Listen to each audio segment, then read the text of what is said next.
Kita niyo yung Blue Ribbon kasi, talagang moro-moro sa akin nakakita. Tinatanong ni Congressman Marcoleta, yung witness, Opo. yung sa Tamarind Street sa Forbes Park, yung sinasabing bahay ni Ferdinand Martin Romualdez, si Diskaya daw, nakikita nila noon parang nag-front daw. Tinatanong ni Marcoleta kung sinong alam nila na may-ari noong Forbes Park. Saan ka nakakita ang Blue Ribbon Committee? Ang tinatanong witness, tinatanong ni Marcoleta. Ang sumasagot yung chairman, si Ping. Ang haba-haba pa ng sagot. Pinapalusot niya si Romualdez. Ay, ano po? Yun nga, pinag-aresto nga si Bong Revilla para mawala yung utak natin doon sa Blue Ribbon Committee. Kita nyo yung timing. Kita nyo yung timing. Kita nyo yung Blue Ribbon kasi, talagang moro-moro. Saan kayo nakakita? Saan kayo nakakita? Tinatanong ni Congressman Marcoleta, yung witness, Opo. yung sa Tamarind Street sa Forbes Park. Opo. Oo. Kung sinong may-ari, nakikita daw nila si Diskaya roon. Yung sinasabing bahay ni Ferdinand Martin Romualdez, si Diskaya daw, nakikita nila roon parang nag-front daw kay Romualdez. Opo. Tinatanong ni Marcoleta kung sinong alam nila na may-ari noong Forbes Park. Saan ka nakakita ang Blue Ribbon Committee? Ang tinatanong witness, tinatanong ni Marcoleta. Ang sumasagot yung chairman, si Ping. Ang haba-haba pa ng sagot. Grabe naman. Napakahaba. Huwag niyo akong paniwalaan. Panoorin niyo yung Blue Ribbon ng Lunes. Di ba? Siyang sumasagot ng tanong. Pinapalusot niya si Romualdez. At lagi niyang dinadagdag, eto nakakatawa sa mga taong ito. Paano kang hindi mayayamot? Lagi niyang sinisingit yung explanation na ay wala namang sapat na ebidensya na yan ay kay Romualdez. Hindi porket yung dating may-ari ay yung Romualdez Media Group na nga wala pa rin ebidensya. May nagsasabi na nga na si Romualdez ang may-ari noon nakikita na nga may mga taga roon nga Opo. wala pa rin ebidensya. Paano magkakaroon ng honest to goodness na Blue Ribbon Committee kung mulat sa laging sinasabi ng Blue Ribbon Committee Chairman, walang kinalaman si Romualdez dyan. Meron na siya agad opinion, meron na siyang opinion kung sino mas credible kay Diskaya, kay Alcantara. Paano ka makakakuha ng patas na investigasyon kung meron ng preordained na conclusion yung chairman? Di ba? Di siya na humatol. Kaya nga, di mag-isa na lang siya, parang si Andy Reyes, yung ICI, di ba? Nasa ICU na. Yung ICI. Kasi naghihingalo na di ba? Ganon. Sinasabi na ni Marcos Jr., ang ICI is near the end of its life. Di ICU na. Opo. Ay, ganon. Terminal na, naghihingalo na. Naka-respirator na. Opo. Yun ang nangyayari. So, wala tayong maasahan sa ICI. Wala naman lumabas na maayos doon puro executive session. Opo. Di ba sinasabi nga natin yung ICI, King Koy.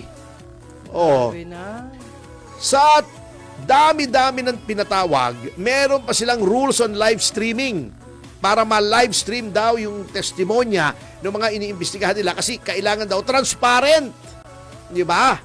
Pinapaalam sa mga taong bayan kung anong nangyayari. Ay, di ba lahat executive session, puwera lang isa. Sino po? Isa lang ang in-stream nila. Pagkatapos natakot yata sila kasi nakikita ng mga taong bayan yung katotohanan. Ayaw lang ibigay yung katotohanan. Pag nag-live stream, lahat. Dumating si Arjo Atayde, executive session. Dumating si Sandro Marcos, executive session. Walay! Kaya wala nang nag-iintindi sa ICI, men. Hindi ka pa bang mga balita tungkol sa ICI? Wala. Kasi wala nang kabuluhan Ano yung sir? Sila-sila lang ang nag-usap? Sila lang. Ayaw lang paalam sa taong bayan. Wala talaga. Wala na. Executive session. Di ba nung una, high hopes tayo Opo. Wow, ICI. Kasi natuwa pa nga kami. Opo. Di ba? Sabi pa nga, okay. nakinig si Pangulong Marcos sa sigaw ng bayan na magkaroon ng independent commission na mag-iimbestiga nitong floodgate, nitong iskandal sa flood control at sa mga substandard na infrastructure. O ano nangyari? Kamote. Wala na. Kaya yun, below sea level yung trust rating niya, walang nagtitiwala sa kanya. Oh my God. Pateho, ganyan nga eh. Oh. Pagkatapos, si deny. Unang-una, sinabi, wala daw silang kinalaman doon sa nag-file ng impeachment. Sino maniniwala sa'yo? Ang nakakatawa kasi, napaka hindi sila creative, di ba? Wala na ba silang mahanap na abogado kundi yung identified, nakakampi nila. Oh, kita mo, ang sinasabi, itinatanggi nila siya. Siyempre, meron ba naman tao na aamin Opo. sa mga kabuktutan na ginagawa, di ba? Opo. Ang nag-deny pa, si Auntie Claire yata, sino maniniwala dyan, di ba? Oo. Di ba? Yun lang. Eto, sinasabi nila, wala daw script na sinusunod doon sa impeachment na walang kakwenta-kwenta na inihain. Wala daw. Di ba, pinaliwanag na natin yan Opo. kahapon kung bakit kahina-hinala yan. Based on facts that can be easily verified. Baka sabihin ni Trillanes, sikat pa siya. Oo. Hindi niya alam, sikat chupoy na siya. Oo. Alam mo sikat chupoy, di ba? Sikat chupoy, hindi mo nilala sikat chupoy. Yung mabang buhok. Ano mga, yung Di ba yung ganun? dito, yun, sikat chupoy. Hindi siya sikat chupoy siya. Oo, nakakatawa siya, komedyante siya. Ito pa, isang komedyante, speaking of a comedian, sabi ni Castro, nakausap daw niya ang Pangulo at sinabi daw ng Pangulo na siya ay hindi nababahala sapagkat wala daw siyang ginawang kasalanan. Hindi po yun ang reason kung bakit hindi nababahala si Pangulong Marcos. Hindi siya nababahala kasi walang kakwenta-kwenta yung final na impeachment. Ayun. At kaya walang kakwenta-kwenta yon kasi impeach me yun eh. Alam mo yun? Impeach me.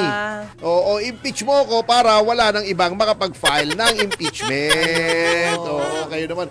Alam nyo, kumana na rin kayo, napaka-obvious naman. Iniinsulto nyo ang talino ng sambayanang Filipino. Tingin nyo, hindi namin mahahalata yun na ang nag-file niyan, abogado ng asawa mo. Kau naman, oo. Ayusin nyo naman kasi. Siguro yung mga, alam nyo, kung may budget man yan, baka binubuko lang kayo sa budget. Kasi kung ano-ano lang kapuitan ang ginagawa parang kontratista sa bahay yan Parang yung flood control. Opo. Bibigyan mo ng billion-billion ang produkto substandard. Ganon din yan nangyari dyan sa impeachment na yan siguro malaki budget ay Discounted. Substandard yung pagkagawa. Opo. So yung impeachment na yan parang flood control na rin yan. Ang tawag naman dyan, impeachment control. Naku po!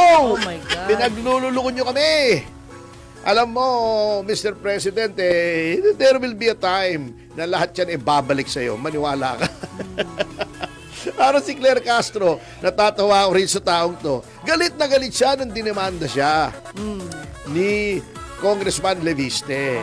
Okay. Siya nga kung makapanlait di ba? Okay. Pagkatapos, duwag na duwag naman. Si Trixie Cruz Angeles, naglagay lang ng post na eto figure of speech. Okay. Obvious naman na figure of speech na sinabi na pag nilaglag siya ni Presidente, yung isang parte ng katawan lang niya sa may spine ang walang latay. Sabi threat daw yon, pagbabanta daw yon. Saang planeta ba pagbabanta yon? Figure of speech yun Di ba abogada siya? Dapat alam daw, ko sabi niya. Di umano. Pero attorney, dapat siguro mag-invite din tayo ng mga bagong graduate ng bar. Medyo nakakatakot na tong sitwasyon natin. Yung mismong kapatid ni Pangulong Marcos hindi na naniniwala na sincere and in good faith yung impeachment na final ni Attorney De Jesus. Di ba? Sabi nga niya, eto ang sinabi ni Senator Amy Marcos. Eto, Tagalogin mo. Ah. Eto, sabi niya, and I quote, "We know the background of those who filed." Alam namin ang kanilang Background. Background. Yung lupa sa likod. Oh, yun. Background eh. Hindi. Alam nila kung ano yung mga dating karanasan. Yung Pagkatao tao, yan. pagkatao Oo, yun. oo. Yung ibig sabihin. Ito, sabi Sorry. niya. Yes. The dramatic move is obvious. Ang inyong mga drama ay sobra ng alam na. Halata. Halata. Yan. We have watched this film before. Napanood na namin yan dati sa pelikula. Ito, Tagalog na ito. Sige. Bumenta na yan sa takilya, sabi ni... Ayun. Ah, sabi sikat. Oo. Sikat pala. Oo. Yan ang sinasabi Ay. ni Senator Marcos.